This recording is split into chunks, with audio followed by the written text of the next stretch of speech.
Além do cosmos, o espaço.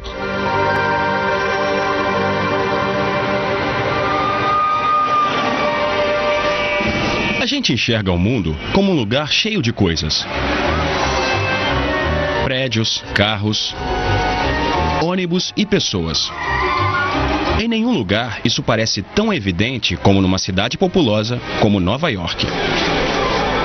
Mas em volta de todos os objetos que compõem o nosso mundo cotidiano, existe um componente tão importante, só que bem mais misterioso: o espaço, onde todos esses objetos existem. Para entender o que estou falando, vamos parar por um instante e imaginar. E se você tirasse todos esses objetos? Tudo mesmo.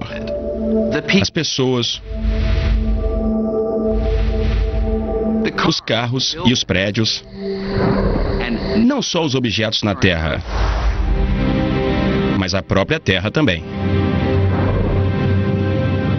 E se você tirasse todos os planetas, as estrelas e as galáxias?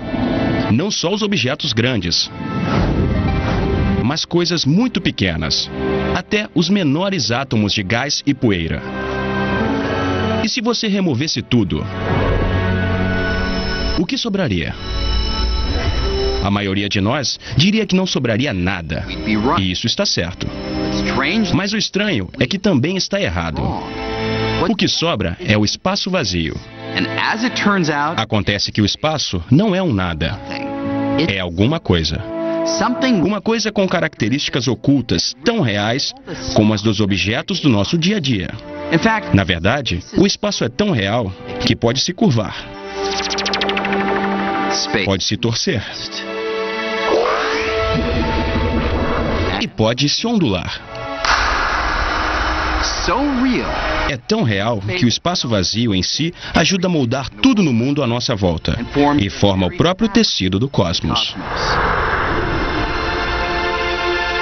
A gente não pode entender nada sobre o mundo a menos que entenda o espaço, porque isso é o mundo, o espaço com as coisas dentro dele. Geralmente não temos consciência do espaço, mas eu digo, os peixes provavelmente também não têm consciência da água e estão dentro dela o tempo todo. O espaço não é exatamente o nada. Na verdade, tem muita coisa acontecendo ali dentro.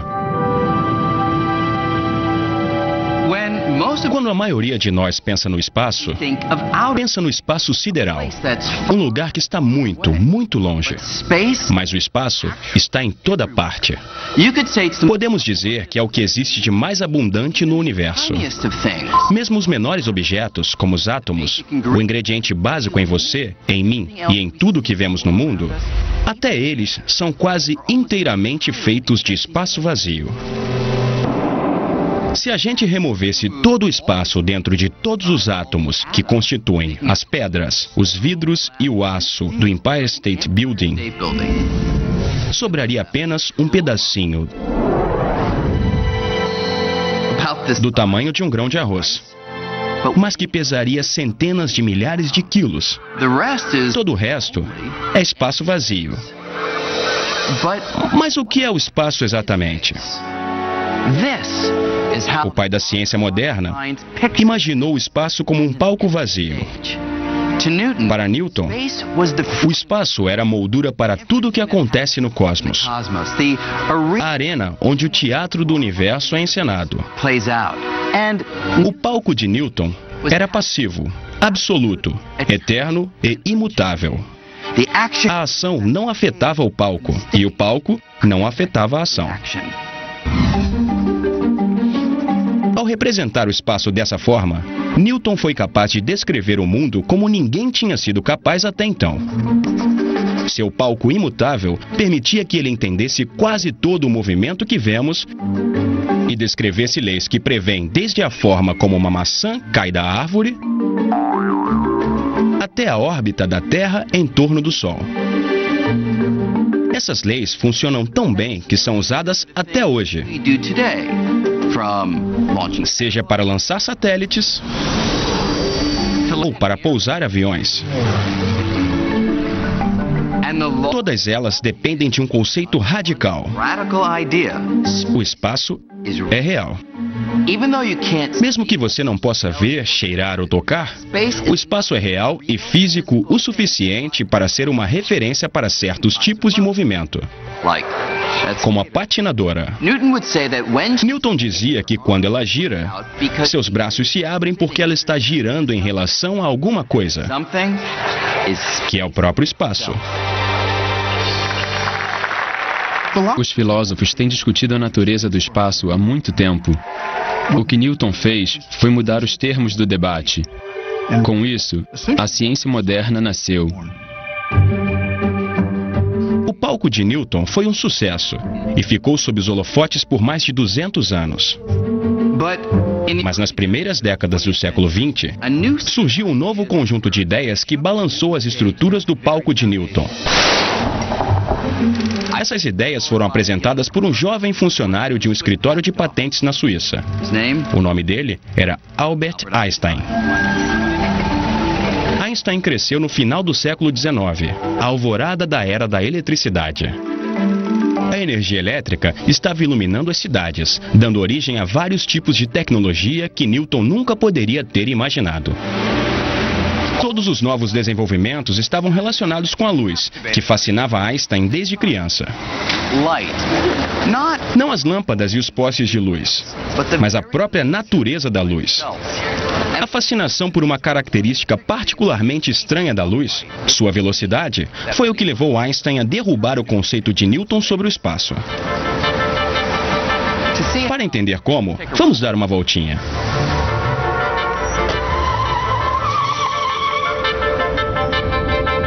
Nesse momento, estamos viajando a 32 km por hora.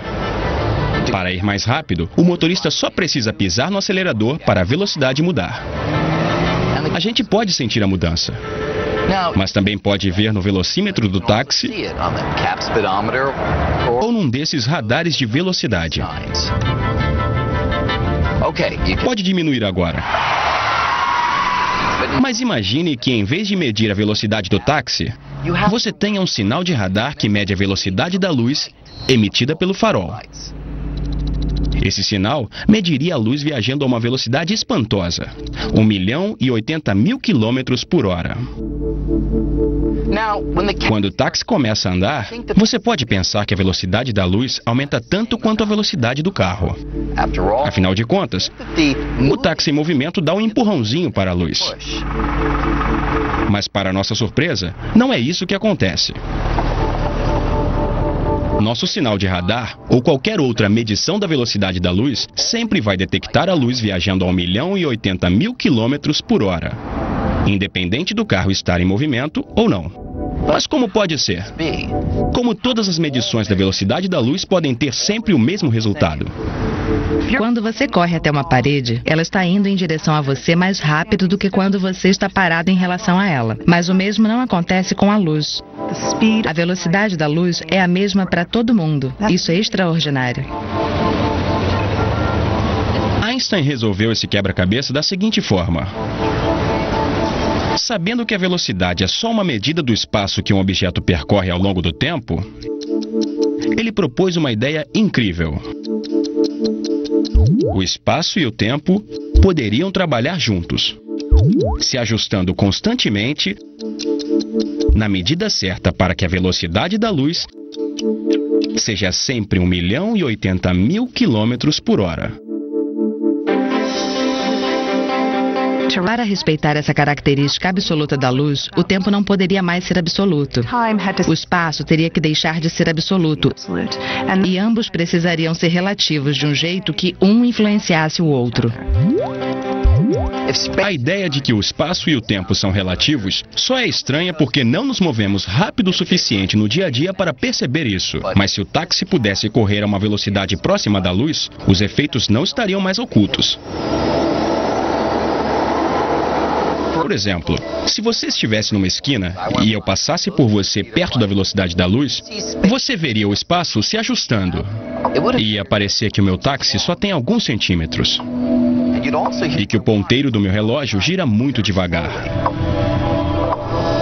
Da minha perspectiva, dentro do táxi, meu relógio estaria funcionando normalmente e o espaço ia parecer o de sempre. Mas quando eu olhasse para fora do táxi, veria o espaço se ajustando. Tudo para manter a velocidade da luz constante. Para Einstein, tempo e espaço não são rígidos e absolutos. Eles se fundem com o movimento para formar uma única entidade que veio a ser chamada de espaço-tempo. Nas mãos de Albert Einstein, essa nova ideia do espaço desvendou um mistério profundo envolvendo a força mais familiar do cosmos: a gravidade. Newton sabia que a gravidade é uma força que atrai os objetos entre si. E as leis que ele descreveu prevêem essa força com uma precisão fantástica. Mas como a gravidade realmente funciona? Como a Terra atrai a Lua por centenas de milhares de quilômetros de espaço vazio? As duas se... Após se dedicar ao problema por mais de 10 anos, Einstein chegou a uma conclusão surpreendente. O segredo da gravidade estava na natureza do espaço-tempo, que era muito mais flexível do que ele tinha previsto e que podia se esticar como um tecido. Isso era uma ruptura radical com Newton. Pense nessa mesa como espaço-tempo e nas bolas como objetos no espaço. Se o espaço-tempo fosse plano como a superfície da mesa, os objetos se moveriam em linha reta. E se o espaço é como um tecido que pode se esticar e dobrar? Isso pode parecer um pouco estranho, mas veja o que acontece se eu coloco um objeto pesado no tecido flexível do espaço-tempo.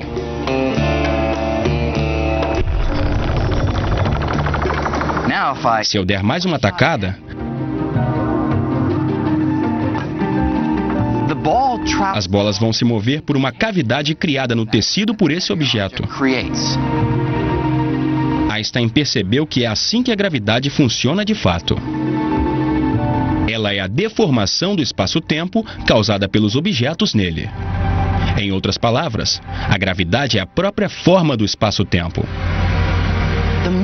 A Lua não mantém a órbita porque é atraída pela Terra por uma força misteriosa, e sim porque se move ao longo de uma curva no tecido do espaço-tempo criada pela Terra. Com Einstein, o espaço se tornou não apenas real, como também flexível. Então, de repente, o espaço tinha propriedades, tinha curvatura. De repente, o espaço tinha uma geometria flexível, quase como uma folha de borracha. Isso abre um novo caminho para pensar a realidade e descrever todo o universo. Einstein virou Einstein por causa dessa observação. Enquanto Newton considerava que o espaço era passivo, Einstein considerava que ele era dinâmico. Para ele, o espaço está entrelaçado com o tempo e determina como os objetos se movem. Depois de Einstein, o espaço não pode mais ser pensado como um palco estático, e sim como um ator que interpreta o papel principal no teatro cósmico.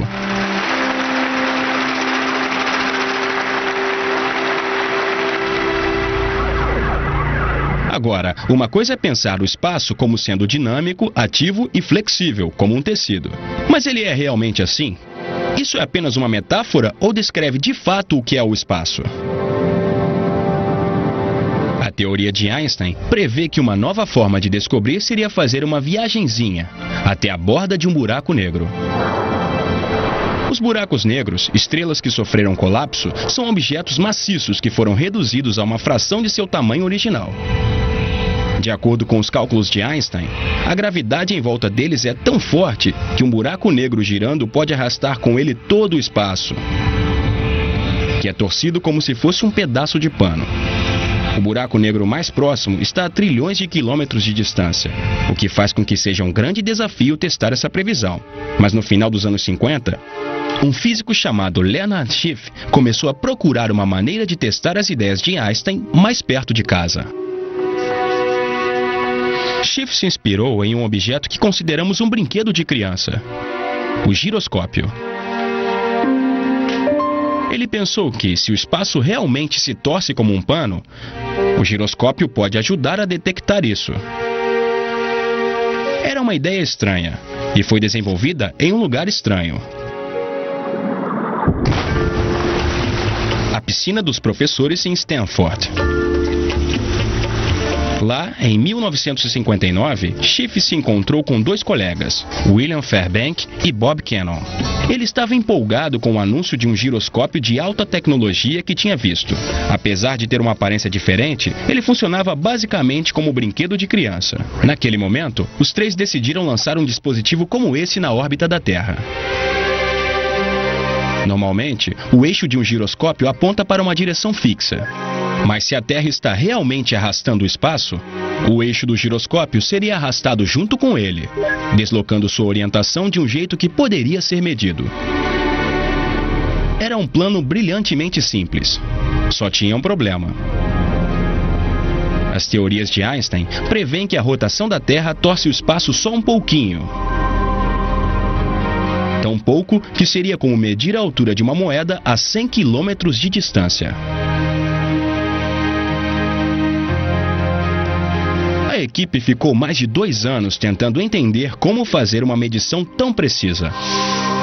Eles finalmente criaram um plano de acoplar 4 giroscópios, que se movem livremente, a um telescópio apontado para uma estrela distante.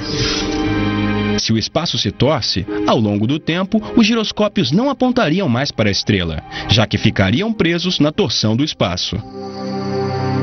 Em 1962, eles solicitaram financiamento da NASA, pedindo mais ou menos $1 milhão para o que viria a ser conhecido como Gravity Probe B. A princípio, os membros da equipe pensaram que o projeto levaria uns 3 anos. Eles estavam otimistas demais. Com uma equipe cada vez maior, o Gravity Probe B se tornou o experimento de maior duração da história. Eles ficaram décadas e décadas tentando realizar a ideia original, que era lançar um telescópio no espaço e construir giroscópios que eram uns dos objetos mais precisos que já foram criados. A tecnologia é simplesmente assustadora. É que nem uma cenoura na frente de um burro. A gente sempre estava a 5 ou 10 anos de conseguir fazer isso. Depois mais 5 ou 10 anos, por 35 anos. O projeto consumiu mais de 4 décadas e $750 milhões e quase foi cancelado pela NASA 9 vezes. Finalmente, em 2004, a equipe se reuniu para presenciar o lançamento.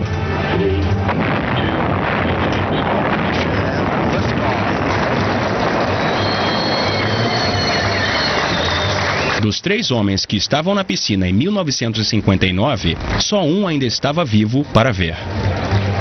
A gente ficou lá olhando. Foi um momento incrível na minha vida. Uma experiência emocionante. Foi impecável. 10 mil coisas não deram errado.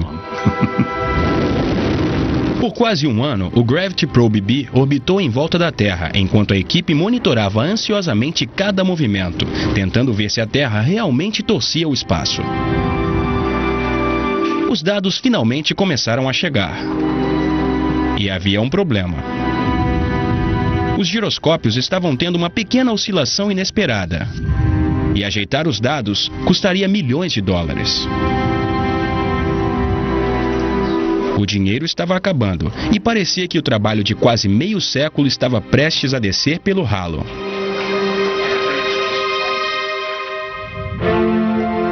Quase no último momento possível, apareceram 2 fontes de recursos. O filho de William Fairbank, um dos membros originais da equipe, fez uma doação pessoal, e Turki Al-Saad, um membro da família real saudita formado em aeronáutica por Stanford, providenciou uma grande doação.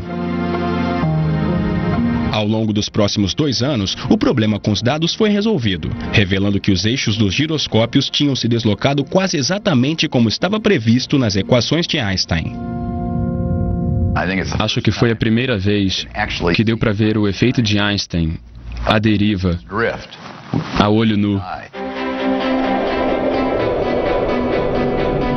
Esse experimento forneceu a prova mais direta de que o espaço é uma coisa real. uma entidade física como um tecido. Afinal de contas, se o espaço fosse nada, não haveria nada para torcer.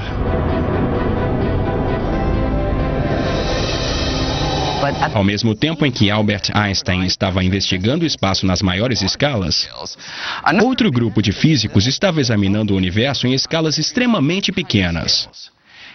E eles encontraram um território completamente inexplorado, no qual a ideia de Einstein sobre o espaço não foi encontrada em lugar nenhum. Para entender o que estou falando, imagine que você pudesse encolher a um tamanho bilhões de vezes menor. Essa é a esfera dos átomos e das partículas subatômicas, os componentes fundamentais de tudo que podemos ver.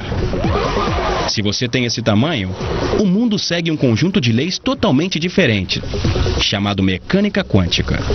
De acordo com essas leis, mesmo que você tentasse remover cada átomo e partícula, veria que o espaço vazio está longe de ser vazio. Ele está repleto de atividade. As partículas estão constantemente deixando de existir e ressurgindo. Elas surgem do nada, aniquilam umas às outras rapidamente e desaparecem.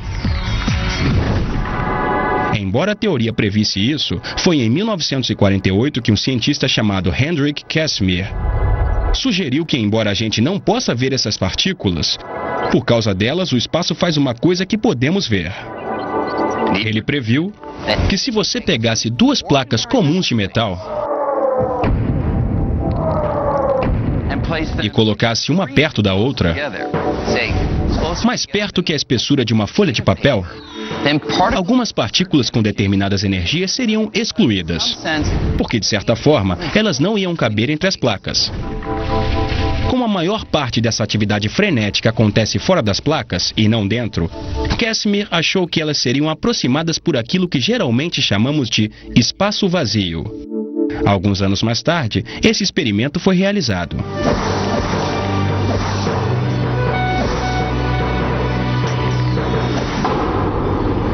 Isso provou que Casimir estava certo.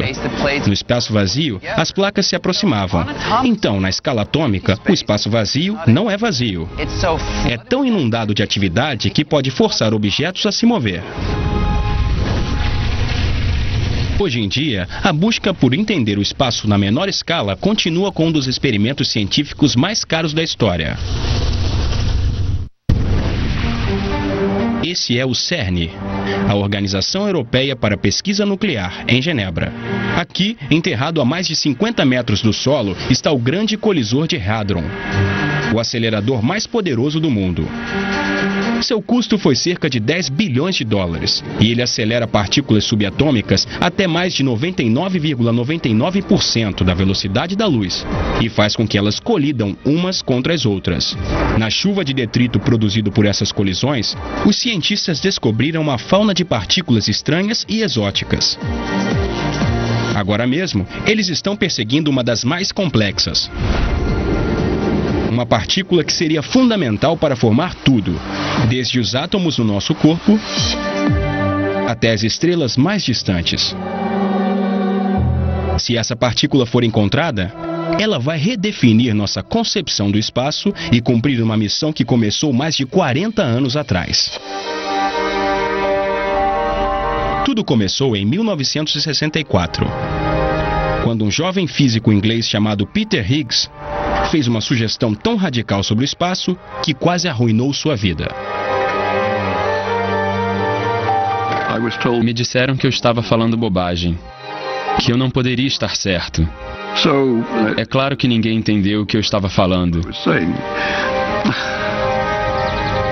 Higgs e alguns outros cientistas estavam tentando montar um quebra-cabeça.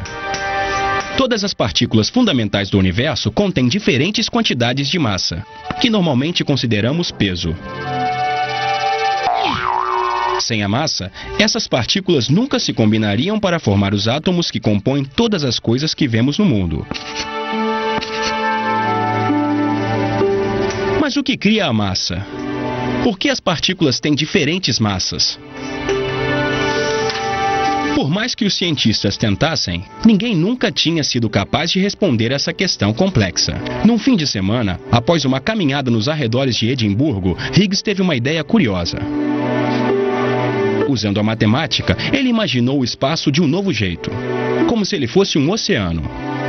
As partículas estariam imersas nesse oceano e ganhariam massa enquanto se movessem por ele. Para entender como isso funciona, pense na massa de uma partícula como a fama de um ator. E no oceano de Higgs, como os paparazzi. Algumas partículas são como os atores desconhecidos e passam facilmente. Os paparazzi não estão interessados nelas. Mas outras partículas são como as grandes estrelas e têm que abrir caminho.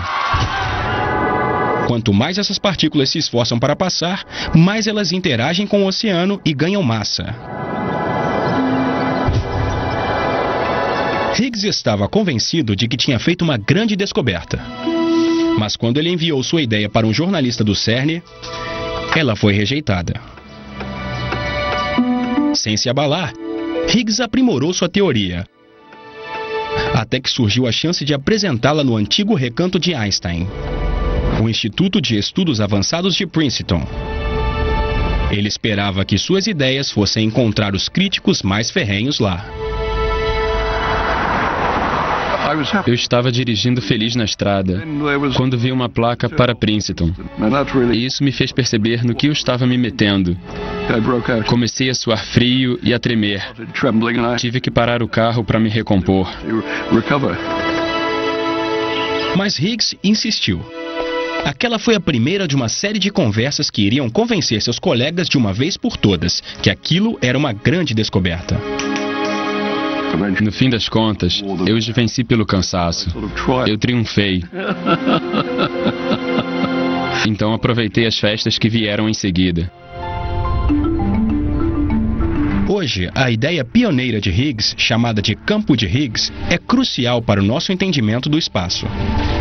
O campo de Higgs está em toda parte, e até no vácuo mais vazio do espaço tem um efeito. Ele nos dá massa. Acho que Higgs merece mesmo crédito por ter sido uma das pessoas que disseram que o espaço é uma coisa, e tem propriedades que são intrínsecas, das quais não podemos nos livrar.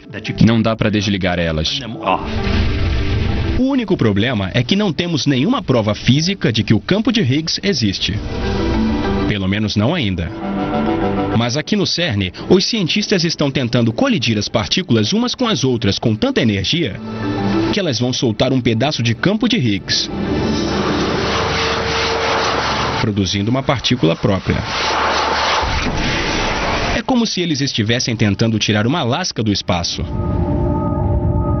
A gente acha que se bater forte o suficiente no espaço, com colisões do acelerador de partículas, podemos fazer uma partícula de Higgs surgir do espaço vazio. Todo o nosso entendimento atual sobre a matéria vai desmoronar se o campo de Higgs não existir. Acho que ninguém tem dúvidas de que vamos ver isso. Se não, com certeza, vai ser um resultado muito bizarro.